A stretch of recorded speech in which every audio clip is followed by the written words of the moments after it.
ya, masalah kesehatan di dalam tubuh ini, ya, itu sumber penyakit yang menyebabkan fisik kita menjadi menurun secara fisik itu bisa terbagi menjadi setidaknya dua hal. Yang pertama adalah karena gangguan psikis, ya, gangguan psikis, jiwa, mental, dan yang kedua adalah karena perutnya. Jadi serangan awal itu di perutnya. Maksudnya perut di sini karena yang dikonsumsinya, ya, apa yang masuk ke dalam perutnya itu kemudian menjadikan sumber penyakit. Nah, di sini Islam begitu memperhatikan, ya, dua hal itu, baik yang sakit atau awal sakitnya berasal dari psikis maupun dari perut atau apa yang dikonsumsinya. Banyak dikisahkan, ya, bahwa rumah sakit di Saudi sana itu tidak seramai rumah sakit di Indonesia, ya. Mengapa demikian? Karena yang pertama mungkin mereka orang-orang di sana, ya, secara kehidupannya di sana mereka itu begitu dekat dengan kehidupan Islami. Bagaimana kehidupan Islami itu? Yang pertama bahwa ketika mereka sakit, ya, ini juga bisa kita praktekkan, ya. Ketika kita sakit karena sumber penyakit tadi ada berapa? Dua, ya, rata-rata adalah dua, karena psikis, jiwa, mental, atau karena yang dikonsumsinya. Nah, yang pertama harus dilakukan ketika kita sakit itu, yang pertama tunjau dulu psikis kita, psikis, mental, jiwa, hati kita, ya. Jadi orang yang beriman itu ketika sakit langsung berintrospeksi kepada jiwanya, kepada hatinya, sehingga awal ketika dia mengalami sakit yang dilakukan adalah mengembalikan kepada Allah. Ini orang yang beriman. Apa atau bagaimana caranya? Beristighfar, introspeksi, ya, beristighfar, introspeksi. Karena tadi sumber penyakit awal itu bisa jadi dari psikis, mental, jiwa, hatinya yang kotor karena maksiat pada Allah. Istighfar dulu, kembalikan semuanya kepada Allah, mengingat hari-hari yang telah lalu, ya. Perintah berintrospeksi, bermuhasabah akan kesalahan diri kita dan bagaimana kita membekali diri kita untuk persiapan hari esok itu ada perintahnya di surat Al-Hasyr ayat 18. Ya ayyuhalladzina amanu taqullaha wal tangdur nafsum ma qaddamat lighad wa taqullah innallaha khabirun bima ta'malun. Ya, wahai orang-orang yang beriman, bertakwalah kalian dan hendaklah setiap diri memperhatikan, melihat, ya, wal tangdur nafsum, kepada jiwanya, kepada dirinya, maqaddamat lighad, apa yang telah diperbuatnya di hari-hari kemarin untuk hari esoknya, untuk bekalnya. Nah, introspeksi terhadap apa yang dilakukan. Jadi kalau sakit jangan langsung cari obat, ya, tapi cari obatnya itu di dalam hati kita dulu, sadari dulu, ya, sadari dulu. Bisa jadi sakit ini karena psikis kita, hati kita, dosa kita. Ada kisah seorang dokter, ya, dokter ini tadinya beliau mengobati pasiennya semata-mata karena ini ya, jadi bukan karena Allah. Awalnya itu justru karena mencari uang, ya.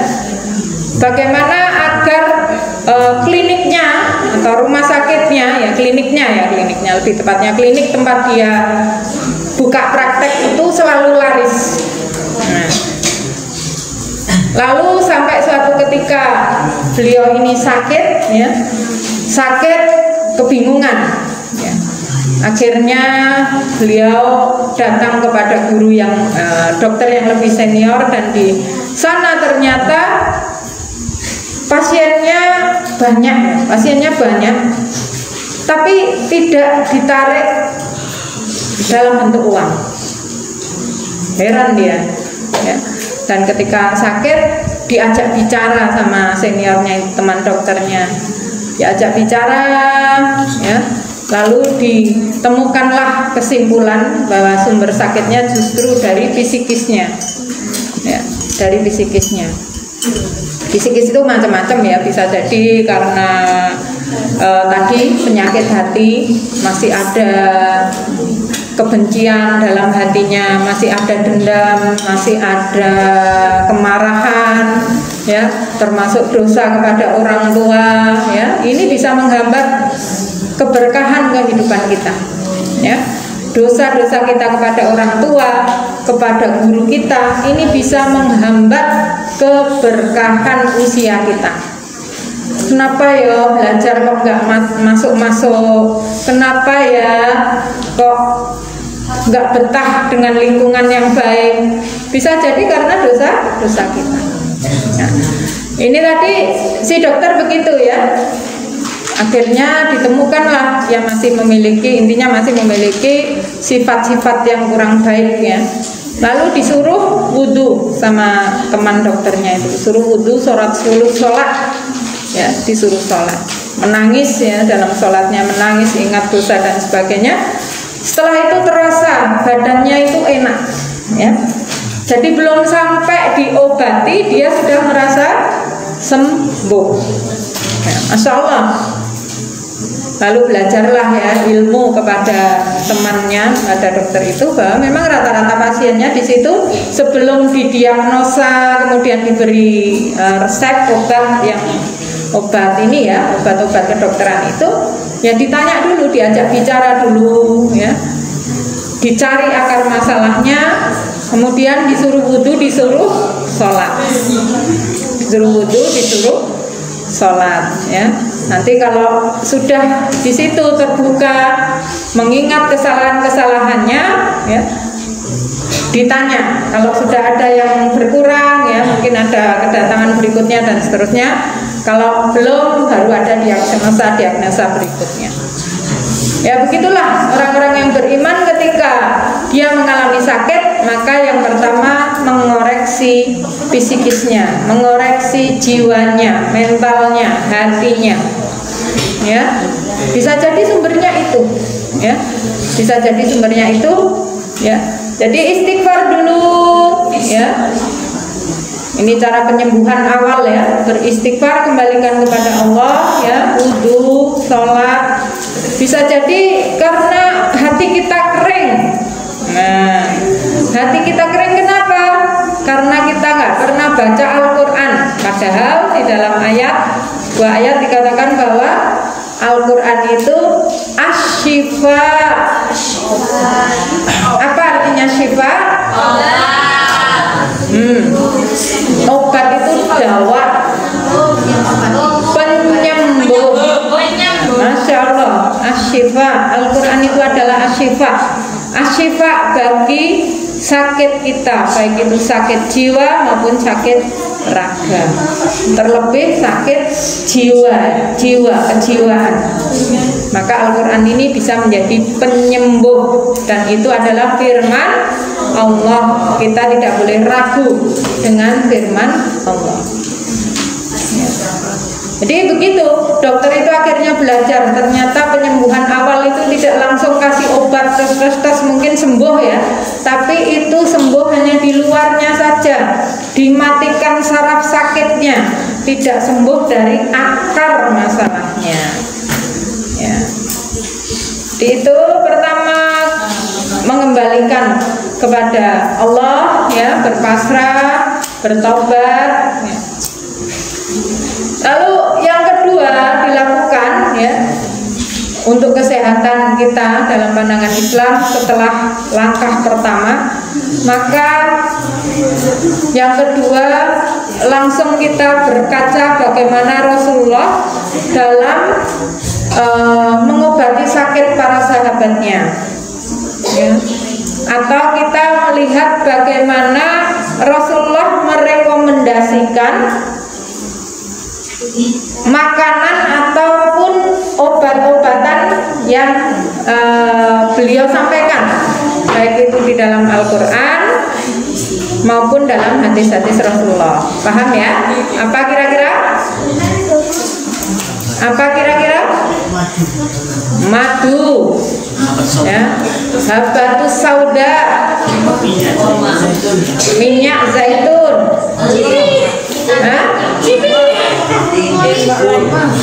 apa? Propolis itu sama kayak madu, ya. Jadi apa yang keluar dari lebah yang ada di surat An-Nahl. Kurma, terus yang sekarang lagi ngetren, ya, Kustul Hindi, itu ada di dalam hadis ternyata. Sekarang lagi ngetren dan laris karena disinyalir, ya, dan ini hasil risetnya Ustaz Adi Hidayat, ini bisa menjadi ikhtiar untuk kesembuhan COVID-19. Kustul Hindi, Kustul Hindi, Kustul Hindi. Ya. Jadi mencoba menyembuhkan atau mencoba berikhtiar dengan obat-obatan yang direkomendasikan oleh Rasulullah. Ya, Rasulullah mengatakan, ya, bersabda bahwa habatus sauda, jinten hitam, itu obat dari segala macam penyakit kecuali kematian. Kalau sudah mati itu takdir, ya, nggak bisa dihidupkan lagi. Allah sudah berkehendak untuk memanggil, ya, nggak bisa dikasih habatus sauda. Ya, ikhtiar kita, ya, bisa untuk pencegahan, ya, pencegahan untuk imunitas, untuk stamina, itu bisa madu, habatus sauda, kurma. Yang saya jarang lihat itu kurma, ya, di sini. Mungkin perlu nanti pengadaan di Kopsis, ya.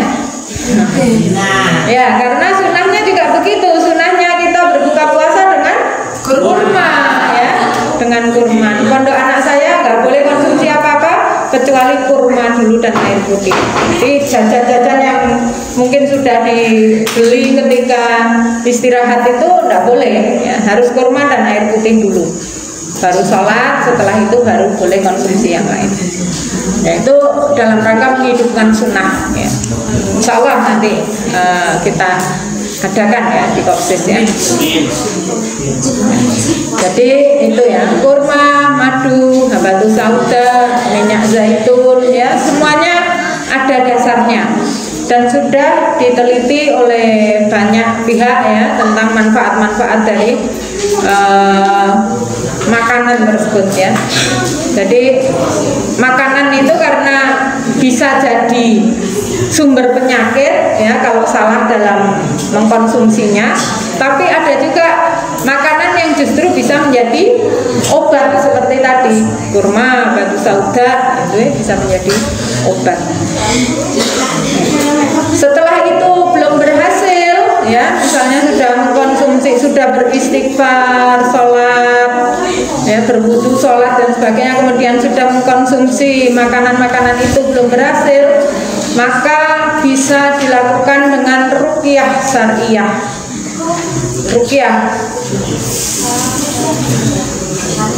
Ruqyah itu dibacakan ayat-ayat Al-Quran atau doa-doa yang maksur yang diajarkan oleh Rasulullah. ya, karena bisa jadi ya penyakit yang diderita oleh manusia itu karena sumbernya tadi bisa karena psikis ya. Yang psikis ini bisa jadi yang sekarang, zaman sekarang ini, jangankan sekarang ya, zaman Rasulullah saja banyak atau ada kejadian-kejadian di mana para sahabat perlu diruqyah, dibacakan ayat-ayat. Ada yang karena Rasulullah pernah beliau itu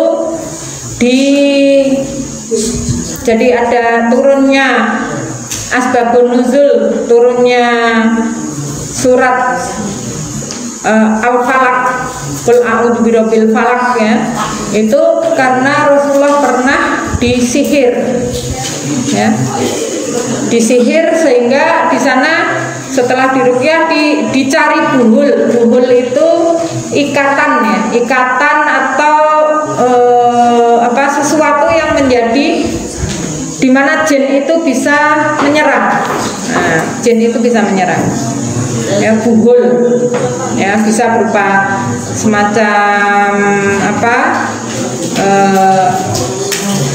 sesuatu yang intinya itu kayak, kalau dalam bahasa ininya pengapesannya ya, ditanam di depan rumahnya misalnya, atau digantung di atas rumahnya misalnya, itu buhul. Buhul yang bisa mendatangkan kemadorotan ya, berupa jin dan ya. Kalau ruqyah masih belum berhasil ya, artinya masih ada sakit yang diderita, bisa dilakukan kemudian ya cara Rasulullah ya, ini ya, bekam atau hijamah istilahnya, bekam atau hijamah ya. Rasulullah itu rutin berbekam 3 bulan sekali, 3 purnama istilahnya, 3 purnama, 3 bulan sekali beliau berbekam ya. Bekam itu dalam rangka mengeluarkan darah kotor yang ada di dalam tubuh kita. Dan ini ternyata metode ini sudah banyak dilakukan oleh orang-orang Cina ya. Orang-orang Cina itu dengan namanya istilahnya itu cantuk ya, cantuk berbekam. Intinya sama sebetulnya. Ada yang menggunakan ini tanduk kerbau atau tanduk sapi ya, itu untuk ininya, untuk mengekop ya, dikop dulu. Tapi ada, kalau sekarang sudah banyak alat-alat yang lebih canggih ya, dengan pompa, seperti pompa dikop gitu, lalu ditusuk pakai jarum-jarum, dikeluarkan darah kotornya ya, di titik-titik tertentu. Ada ilmunya ya, nggak sembarangan. Ini berbekam atau hijamah ya, dilakukan rutin 3 bulan. Ini bagus untuk mengeluarkan darah-darah kotor ya. Banyak orang-orang yang sembuh dari pusing yang bertahun-tahun nggak sembuh-sembuh, ternyata ketika dibekam darahnya sampai 3 kali pengambilan 3 kop itu penuh ya, penuh dengan darah kotor hitam dan kental ya. Setelah itu plong ya, ada yang bekam kepalanya. Kalau pusing biasanya bekamnya kepala ya.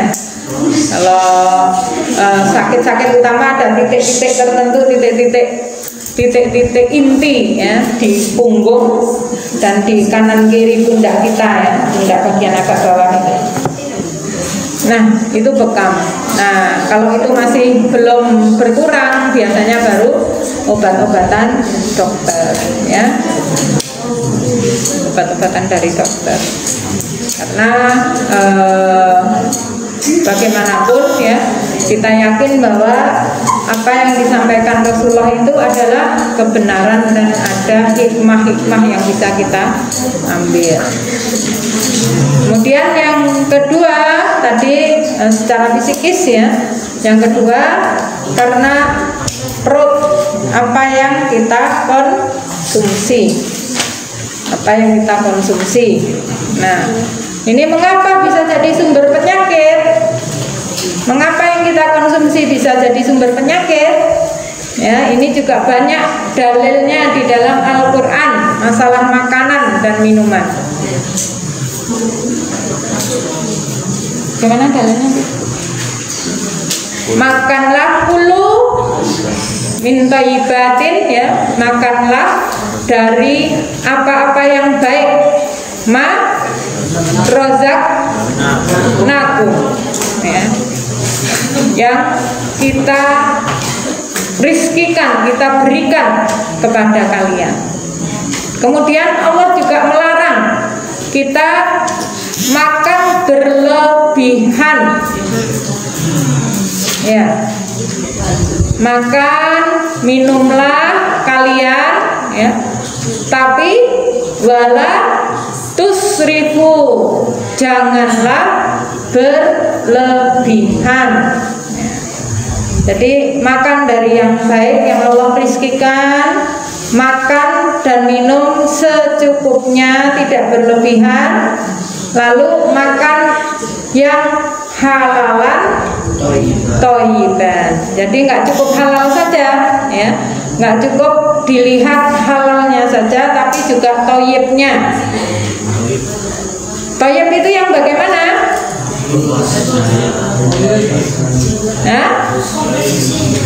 Yang baik untuk tubuh kita, yang tidak membawa bahaya untuk tubuh kita, ya. Makanya mengapa di sini dilarang kalau ada makanan yang mengandung bumbu-bumbu merah-merah itu dilarang, ya, karena di situ disinyalir banyak micinnya, ya, banyak zat pewarnanya misalnya, ya, seperti itu kan berarti kurang thayyib.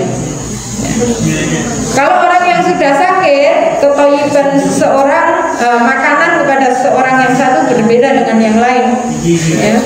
Misalnya orang yang asam urat katakanlah, ya, itu mesti dilarang untuk makan daging-dagingan, apalagi daging kambing, ya, itu dilarang, ya.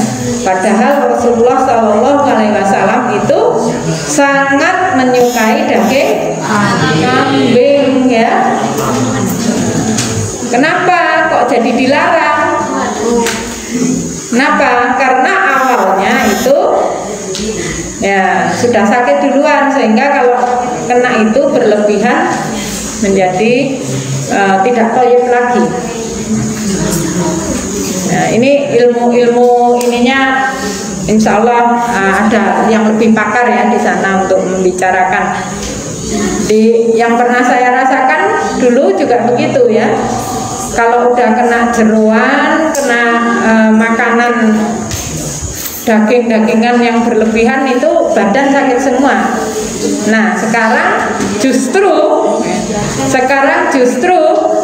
malah saya mencari makanan itu, asalkan tidak tercampuri dengan karbo dan gula, ya, tidak berlebihan dalam karbo dan gula. Nah, berarti kethayyiban masalah karbo dan gula tadi meskipun halal, ya, tapi kalau ini berlebihan juga tidak thayyib lagi.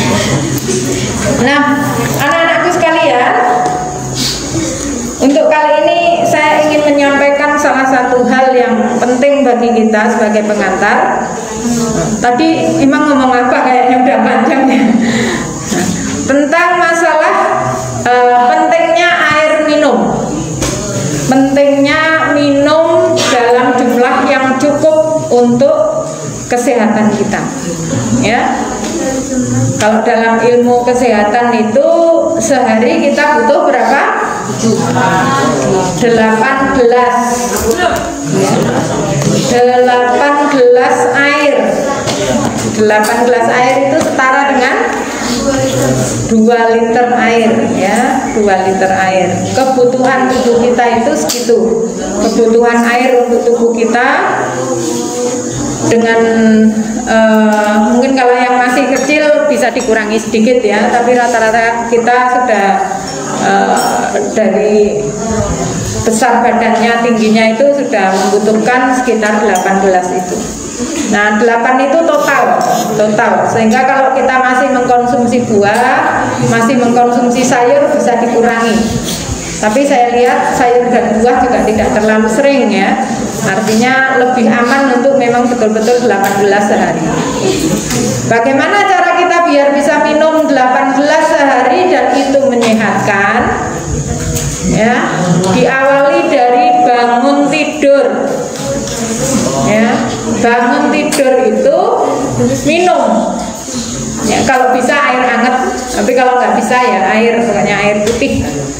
Ya, segelas atau 1,5 gelas atau 2 gelas ya, itu minum. Nanti saya ulas tentang manfaat dari minum air putih ya. Jadi sejak bangun tidur, nah tapi sebelum tidur gosok gigi dulu, jadi nggak banyak bakteri yang di dalam mulut ya, karena sudah gosok gigi dulu sebelum tidur. Nah bangun tidur itu kita minum 1 gelas atau 2 gelas air ya, sebelum kemasukan apa-apa minum dulu. Jadi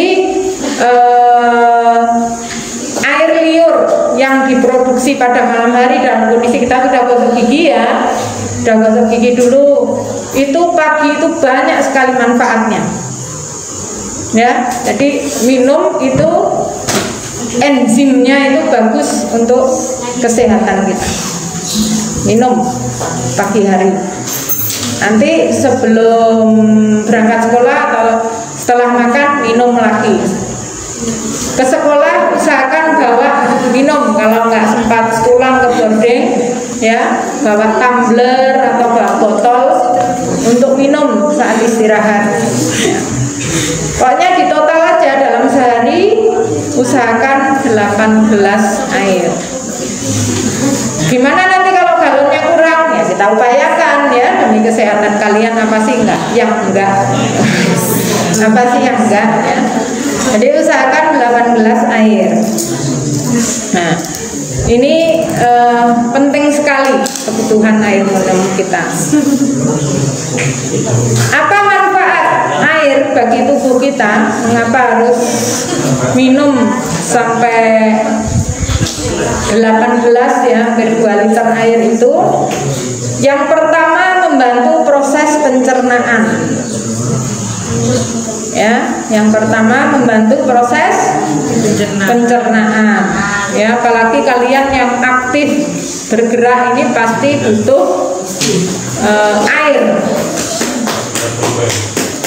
Yang kedua, mengatur suhu tubuh. Jadi akan menetralisir suhu tubuh kita dengan air itu, dengan air yang kita konsumsi. Yang ketiga, membilas racun pada organ-organ penting kita. Ya, membilas racun, bisa mengeluarkan racun dari organ-organ penting yang ada di dalam tubuh kita. Ya. Jangan sampai karena kita kurang minum akhirnya terjadilah dehidrasi ya. Kemudian ada penyakit yang misalnya batu ginjal ya, karena kurang minum sehingga tidak sampai karena air yang diminum itu kurang, ada pengkristalan di dalam ini ginjal ya. Ada juga pembekuan darah ya, itu karena kita kurang minum. Nah, akhirnya itu tadi darahnya mengental dan sebagainya ya. Jadi lebih baik banyak minum karena air itu penting untuk tubuh kita. Kemudian yang berikutnya, fungsi air dalam tubuh kita adalah membawa nutrisi ke sel-sel tubuh kita. Ya, kalau kita banyak minum, perjalanannya jadi lancar. Ya, perjalanan nutrisi ke dalam sel tubuh kita menjadi lancar. Kemudian yang kelima, ini juga penting ya, melembabkan kulit kita. Jadi kulitnya nggak kering. Ya, bisa jadi kulit kering itu karena kita kurang minum. Ya, padahal sudah dikeluarkan untuk keringat ya, untuk urin. Nah, terus kebutuhan untuk melembabkan kulit kita dari mana? Ya. Kemudian menjadi pelumas bagi persendian kita. Nah, kalau kurang minum ya bisa jadi gangguan di otot-otot sendi kita, masih kecil kok gampang semuten ya, pelumas bagi sendi-sendi kita. Membantu ya, membantu, bukan berarti loh kok air bisa melumaskan sendi, enggak ya, ada prosesnya gitu. Kemudian bisa menjaga kesehatan organ tubuh yang lain, organ-organ tubuh yang lain ya. Intinya penting sekali kita menjaga asupan air di dalam tubuh kita.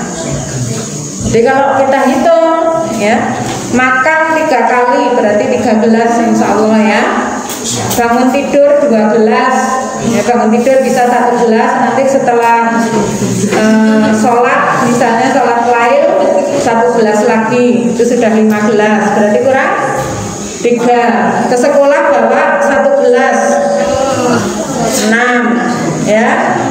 Nanti sore minum 1 gelas sebelum tidur. Sebelum tidurnya jangan pas mau tidur minum ya, paling nggak diberi jarak ya, diberi jarak. Jangan pas sebelum tidur minum, tapi waktu belajar misalnya itu sudah sanggup 1 gelas ya, misalkan insya Allah bisa. Kalau mikirnya 8 gelas itu 2 liter ya gimana minumnya ya, bertahap, tidak langsung glek-glek 1 liter nanti 1 liter lagi. Nah, caranya bertahap begitu ya, mulai bangun tidur, habis makan, ketika di sekolah, maksudnya jam-jam sekolah itu istirahat minum, pulang sekolah ya, waktu makan, kemudian sorenya, waktu makan sore dan sebelum tidur, insya Allah terpenuhi 8 gelas itu.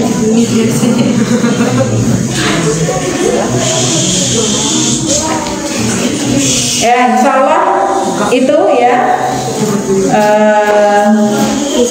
awalnya saya sampaikan tentang kebutuhan air dalam tubuh kita ya. Ini salah satu cara ya, cara yang mudah untuk menjaga kesehatan tubuh kita ya, karena cara untuk menjaga kesehatan tubuh itu tidak hanya masalah minum ya, masalah makan, masalah perawatan tubuh kita ya, salah satunya olahraga, bergerak dan sebagainya, dan lain-lain itu masih banyak sekali. Nah, satu lagi sedikit ya, bahwa keajaiban tubuh kita ya, tubuh kita itu amazing. Allah memberikan atau menciptakan tubuh kita dengan sebaik-baik bentuk ya, sampai di dalamnya pun itu sesempurna-sempurnanya penciptaan. Tubuh kita memiliki kehebatan yaitu bisa self healing. Self healing artinya apa? Penyembuhan sendiri ya, penyembuhan sendiri. Jadi tidak harus tergantung sakit langsung ini, sakit langsung bingung ya, karena tubuh kita itu sebetulnya memiliki kekuatan untuk self healing ya. Insya Allah kita bahas selain waktu ya. Yang pertama tadi itu ya, ketika kita sakit apapun, panas atau apa, itu langsung kembalikan kepada Allah, kembalikan kepada Allah, istighfar dulu. Insya Allah kalau hati kita tenang, tidak gopoh, tidak takut ya, tidak takut, tidak khawatir, itu sudah bagian dari penyembuhan. Jadi ketenangan kita menghadapi masalah itu sudah menjadi separuh dari penyelesaian masalah itu ya. Ketika bersabar, maka itu awal dari penyembuhan ya. Ketika kita bersabar, menyerahkan semuanya kepada Allah, itu sudah menjadi bagian dari awal penyembuhan ya. Itu metode kesehatan dalam pandangan Islam yang sudah dicontohkan oleh Rasulullah dan generasi salafus salih. Demikian kurang lebihnya, saya mohon maaf. Mudah-mudahan ada manfaatnya bagi kita semua. Billahi taufiq wal hidayah. Assalamualaikum warahmatullahi wabarakatuh.